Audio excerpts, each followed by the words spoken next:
Hello, hello, and happy Friday. You have gone through 4 days together so far, and I have been really enjoying just hearing from you what you found surprising, what things you're implementing, and what aspects of health and hormone health really resonated with you. I'm hoping you're seeing that some of these things that we're implementing, you can start, you don't need to wait till after the holidays. You can start right away and not feel like it's imposing upon your ability to start looking and feeling better while enjoying the holidays. So I'm curious to know what you've chosen to add or what surprised you so far. Now, day one was sleep and blood sugar. Day two was adrenal stress and cortisol. Day three was nutrition and meal timing. And then yesterday we talked about toxins and obesogens.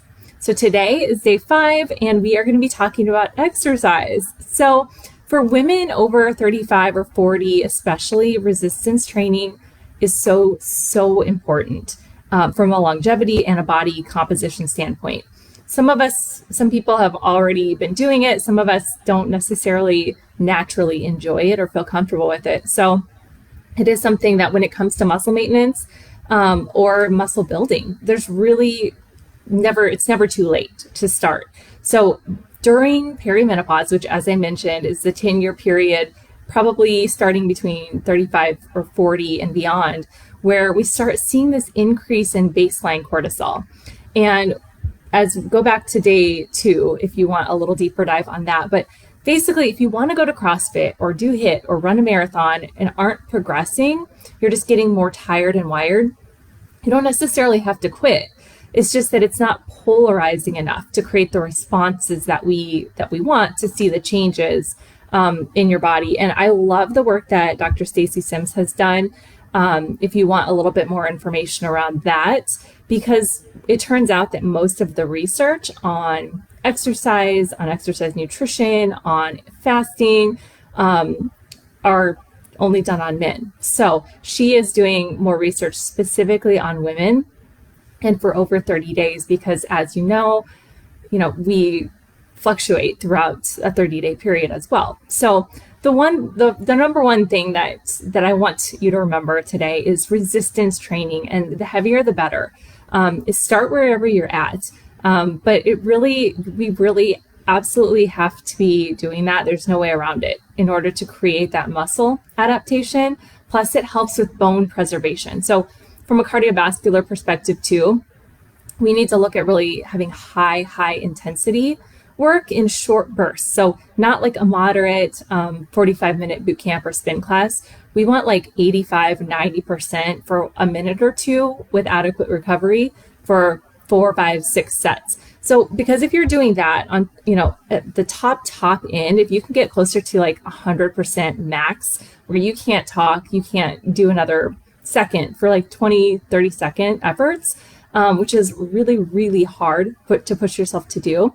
But that's when we get this follow through of like testosterone, growth hormone, antioxidant response, which is exactly what our body needs, as it's transitioning through our 40s, 50s, and beyond. So think intensity, not volume.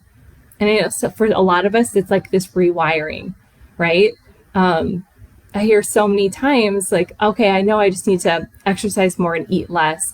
And I just want you to remember that the research is finally catching up to support the fact that that is not true, that when we're experiencing a sudden weight gain, especially in the belly, or just this steady weight gain without changing anything else around our 40s and beyond, it's really not a matter of calories in, calories out. It's a matter of a hormone imbalance issue. So just remember that, and let's work with our bodies, right? To get where we want to be instead of trying to beat them into submission. So hit it hard and then recover. Just remember that. And then for an example, like weekly routine would be that I recommend to some of my clients is like 2 or 3 resistance training sessions a week is ideal. If, that would be work up to there. About 20 to 30 minutes is great. You can do some sprint sessions as well, or even finish your weights session with a couple, maybe 5 to 6 little 30-second sprints. I've had a couple of clients have a lot of success with that, especially ones who are natural, like they would go out and run 10 miles and then just feel terrible for days after. I have several running clients that are just frustrated and struggling because what they've always done is suddenly no longer working. So if you love endurance, by all means, I do too, but it's fine to go for long walks or to do some cycling. If that, just think of that as like your soul food, right? Not your bread and butter anymore. So on the other side, for those of you who don't necessarily consider yourself athletes, it's fine to start with body weight too. Or another idea that I heard from a doctor that I really liked is he puts a kettlebell in his kitchen.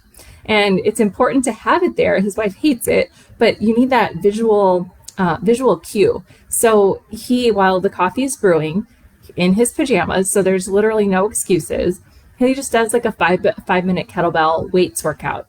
And just that being able to have that consistency, have that routine, can just keep up your commitments to yourself goes such a long way, and it's an amazing starting point. So think about something like that you can integrate in.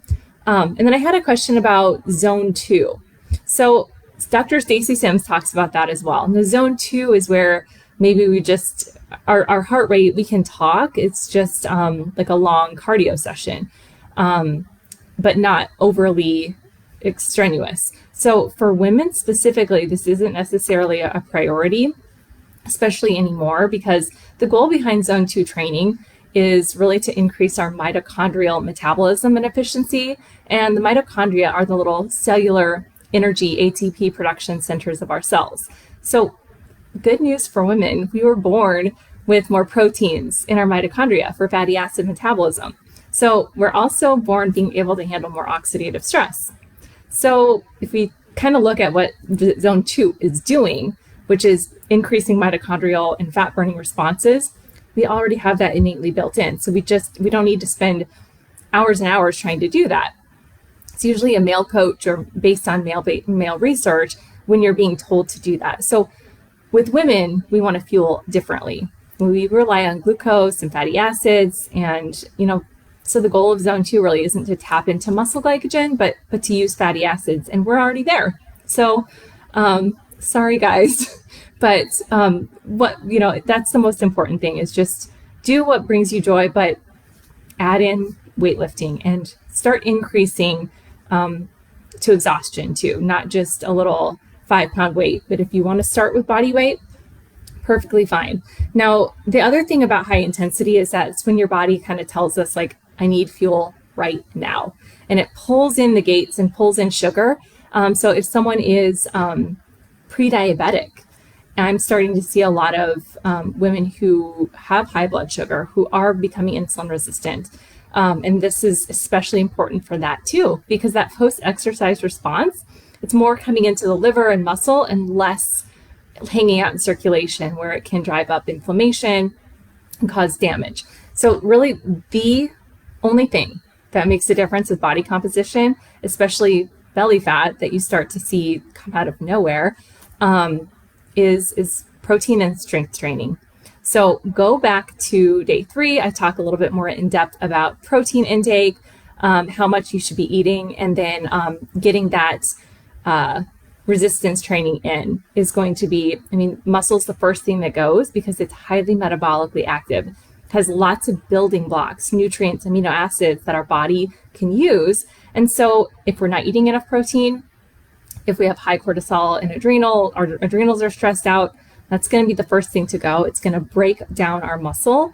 And that is not what we need. That's not the kind of weight we want to lose.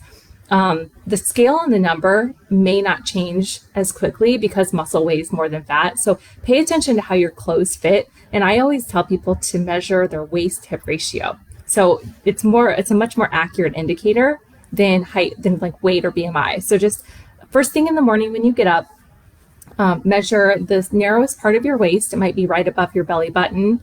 And then about 6 inches down, the widest part of your hips. And then you can divide those two. So less than 0.85 is a great indication of health for women. I think it's around 0.9 for men. But if it's over 1, you have excess visceral fat. And these tips are going to make a huge impact. So hopefully you can take away that just start building in some strength training. The goal would be to work up to exercising about 3 times a week for 30 to 45 minutes with a combo of weights and cardio. If you need more tips, please don't hesitate to reach out. If you're ready to dive in and learn a little bit more about my Hormone Harmony for Sustainable Weight Loss program, you can go to vibrantvia.com/hormone harmony or send me a message and we'll set up a call to start implementing all 5 of these things heading into the holidays and beyond. Thanks so much for joining me, and I look forward to next time.